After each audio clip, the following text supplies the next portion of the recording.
नमस्कार मित्रों, कर्मयोगी चैनल में आपका हार्दिक स्वागत है।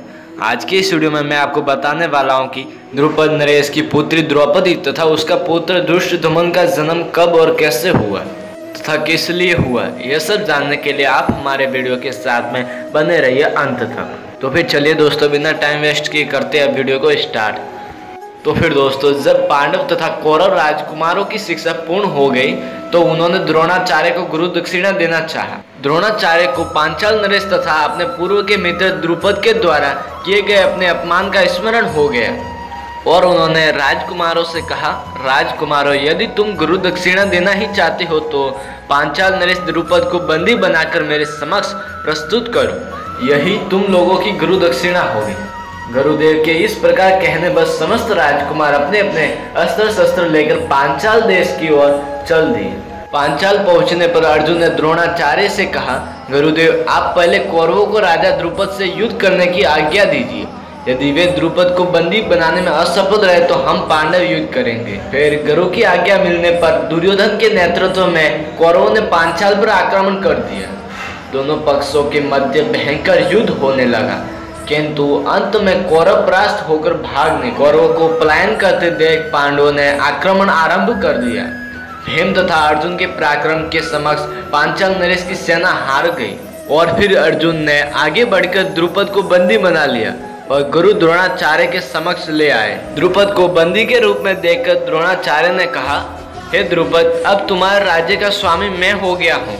मैं तो तुम्हें अपना मित्र समझकर तुम्हारे पास आया था, किंतु तुमने मुझे अपना मित्र स्वीकार नहीं किया था।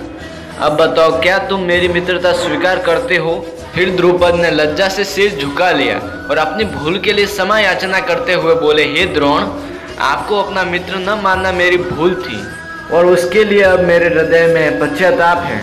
मैं तथा मेरा राज्य दोनों ही अब आपके अधीन है। अब आपकी जो इच्छा हो वो करे। द्रोणाचार्य ने कहा, तुमने कहा था कि मित्रता समान वर्ग के लोगों में होती है, अतः मैं तुमसे बराबरी का मित्र भाव रखने के लिए तुम्हें तुम्हारा आधा राज्य लौटा रहा हूँ। इतना कहकर द्रोणाचार्य ने गंगा नदी के दक्षिणी तट का राज्य द्रुपद को सौंप दिया और शेष को स्वयं ने रख लिया। द्रोण से पराजित होने के उपरांत महाराज द्रुपद अत्यंत लज्जित हुए और उन्हें किसी प्रकार से नीचा दिखाने का उपाय सोचने लगे। इसी चिंता में एक बार वे घूमते हुए कल्याणी नगरी के ब्राह्मणों की बस्ती में जा पहुंचे।